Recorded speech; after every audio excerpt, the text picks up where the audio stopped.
everyone, and thank you for tuning in to the Rico Report today. I'm your host, Rio Rai, and this morning we will be tackling the subject on how Latvia can reduce its energy dependence on Russia. We have 4 other guests joining us here tonight. Mr. Joseph Phelps, our representative from the European Central Bank, Mr. Elias Woodruff, our political expert, Ms. Ariana Peralta, our EU Energy Minister, and Mr. Mehin Pandya, our economics professor.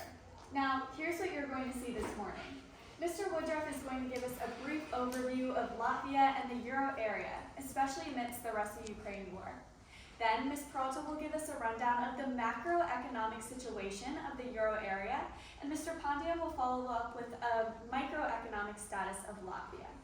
Then, Mr. Phelps will give both the short and long-term policy recommendations, and I will finish it off with what you can do to help. Now, let's get started. Passing things over to Mr. Woodruff for his political expertise on our current world situation. Thank you, Ria. I'm so excited to be here today. And now for the background situation setting our world stage, the Russian invasion of Ukraine. Commencing in late February 2022, the Russian invasion has had a massive impact across the world. In Ukraine, at least 42,000 people have been killed, 14 million people have been displaced, and over 140,000 buildings have been destroyed. On the world stage, global tension has spiked, and inside the European Union, a recession has jumped to the forefront as food and energy prices have spiked. But despite these considerations, the EU has remained strong. EU bodies and institutions have jumped into support mode, delivering 3.6 billion euros for Ukraine's defense. Additionally, EU nations have taken in the vast majority of Ukrainian refugees, and as we saw with President Zelensky's address to the European Parliament, the EU stands united behind Ukraine. And the EU stands united behind Ukraine because of the core values of the EU, that being democracy, rule of law, free expression and thought, as well as free movement of people, goods, and services. And the way that the EU helps to guarantee these fundamental rights and values is through its various zones, bodies, and institutions. Of these, the Eurozone, or the Euro area, is one of the most important for the European Union, not only as a means to simplify and encourage intra-European trade, but also as a way to increase the global power of the European Union abroad. Increasingly, we're seeing a strong currency be placed as the foreign reserve currency of many different nations, increasing the power of the European Union. So we've seen how the European Union has impacted the Russia-Ukraine war, but how has the Russia-Ukraine war impacted the European Union?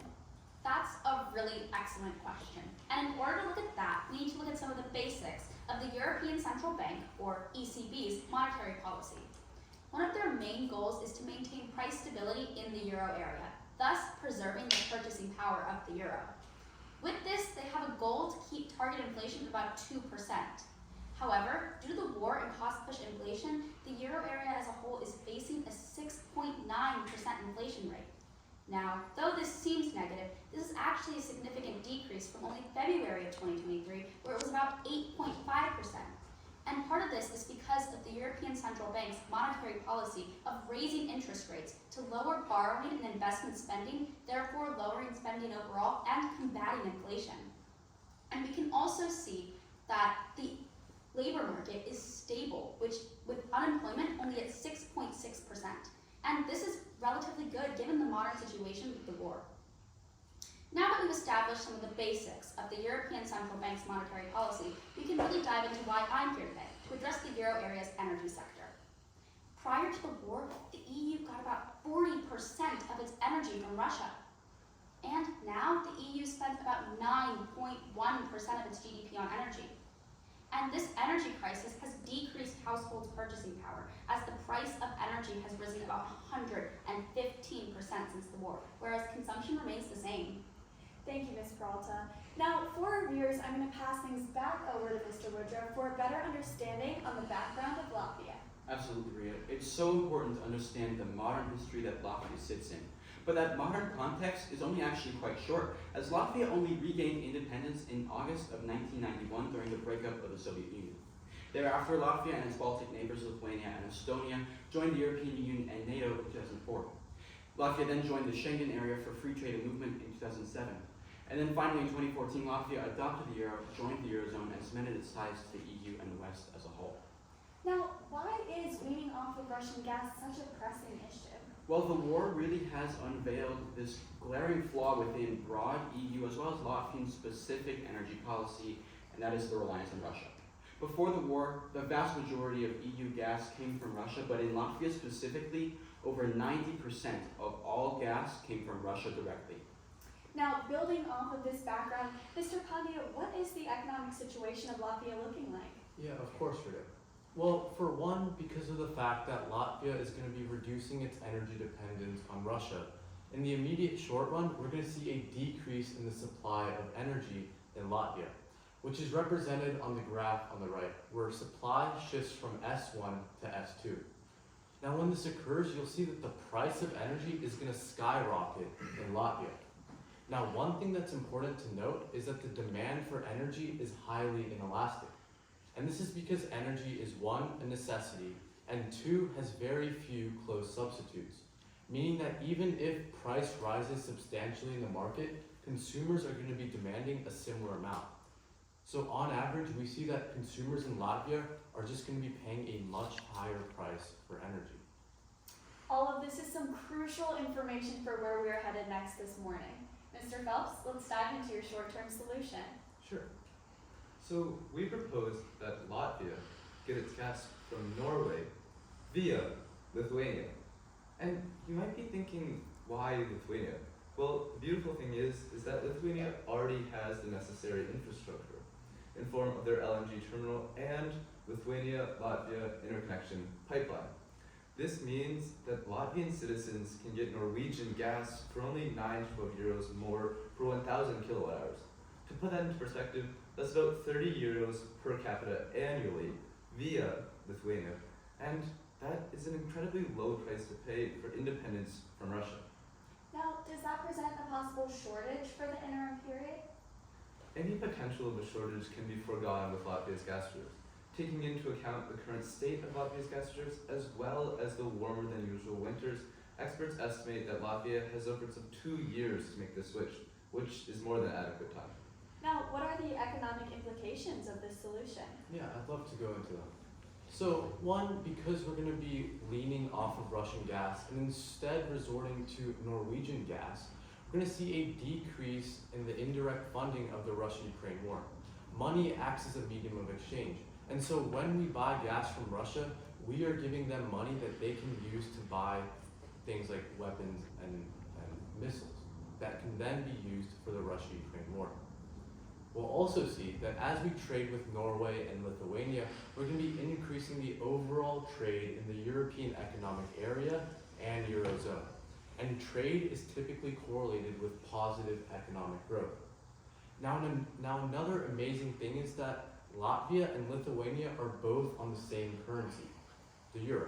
And this is awesome because one, it reduces the hassle of exchange rates and the transaction costs that come with it. And also, it acts as an implicit hedge, ensuring that one country's currency doesn't appreciate or depreciate relative to another country's. Now, Mr. Woodruff, could you highlight the geopolitical risks of this policy? Absolutely. We've seen with the war, but Latvia, Lithuania, and Estonia have been warning of this for years, that Russia truly is a volatile hostage taker, quite frankly. By being the primary supplier of energy, Russia can put pressure on nations to bend to its will by cutting off or threatening to cut off gas. By stopping to use Russian gas, Latvia frees itself from its position as a Russian hostage, creating a more secure and resilient Latvian energy sector and economy. Thank you. Now, before we dive into Mr. Phelps' long-term solution, Ms. Peralta, how can we use this as an opportunity to better align ourselves with the EU's rather ambitious green energy goals? Well, of course. And yes, the EU does have some really ambitious green energy goals. And that's because green energy is our future. So we want to start to wean off gas and move towards this greener future. However, for Latvia, there are a lot of substitutes that simply aren't feasible. For one, let's start off with hydroelectric power. We are currently maxed out on hydroelectric power, meaning we are no longer gaining marginal utility from this, diving into the concept of diminishing marginal returns. Any benefit we get from investing into hydroelectric power will be greatly outweighed by the costs, so it's no longer an efficient option.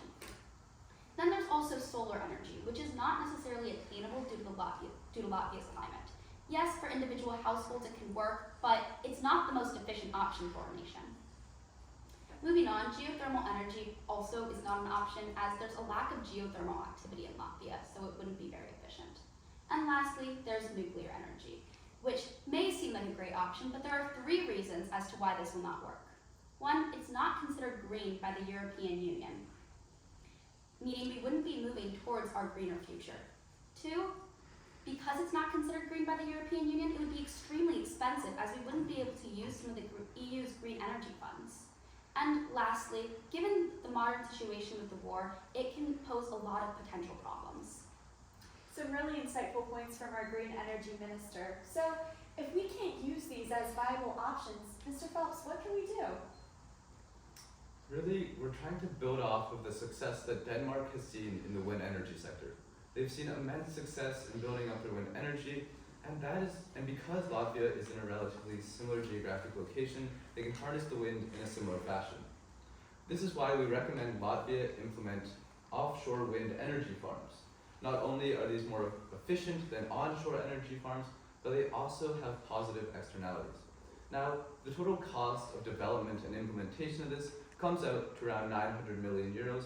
However, to put that in perspective, the EU Green Deal has a goal of 1 trillion in funding, so 900 million may not be as big of an investment as you might think. Now, to be clear, this doesn't cover the cost of switching over from gas utilities onto electric. However, studies show that electric utilities are not only cheaper, they're more efficient, last longer, and require less maintenance, so there is already a strong incentive to switch. And we recommend encouraging citizens to switch in the Riga area, because that particular area of Latvia is representative of 65% of the Latvian population, meaning just a small change in the Riga location would have a great effect on Latvia's dependence on Russia for energy. And finally, like we saw with Denmark increasing their energy production, Latvia increasing theirs would increase intra-European energy connectivity as they can share their newfound energy with their neighbors. I don't know about you, but those solutions sure did blow me away. But I'm sure there are some economic implications that the viewers and I aren't thinking of. Mr. Pondia? Yeah, of course. So we typically see that when a country implements capital resources, its production possibilities are going to increase, which is represented by an outward shift of the production possibilities frontier. Additionally, in the long run, after we have implemented all of our capital resources, we're going to see a decrease in imports of gas from Russia, which will in turn drive up net exports. And since net exports are a factor of GDP, GDP will also rise in Latvia. Now, my colleague Mr. Phelps touched on this earlier today, but when considering the fact that fossil fuels have negative effects on the environment that are unaccounted for, such as air pollution, when we switch to cleaner, renewable sources of energy, these negative effects will be minimized, and in economics, these effects are known as negative externalities. And lastly, through the creation of wind farms, we're going to be creating hundreds of jobs, which will in turn drive down unemployment. Thank you for finishing off this night with some very valuable economic insight. Now, I'm going to go over what you can do to help progress Latvia into a cleaner and more sustainable future. It's a continuous cycle of educating yourself, thinking green, starting small, and eventually making the switch. Starting off with educating yourself and thinking green, which you all have already done by joining us in this morning's broadcast. Educating yourself about the footprint of your environment and learning about the negative effects of associating with a country that is so volatile is so important. Next, starting small. You're seeing on a much bigger scale what the government is doing to help wean Latvia off of Russian gas, and that can be intimidating. The government is a strong force, but you are too. Every little thing you do matters. Finally, make the switch.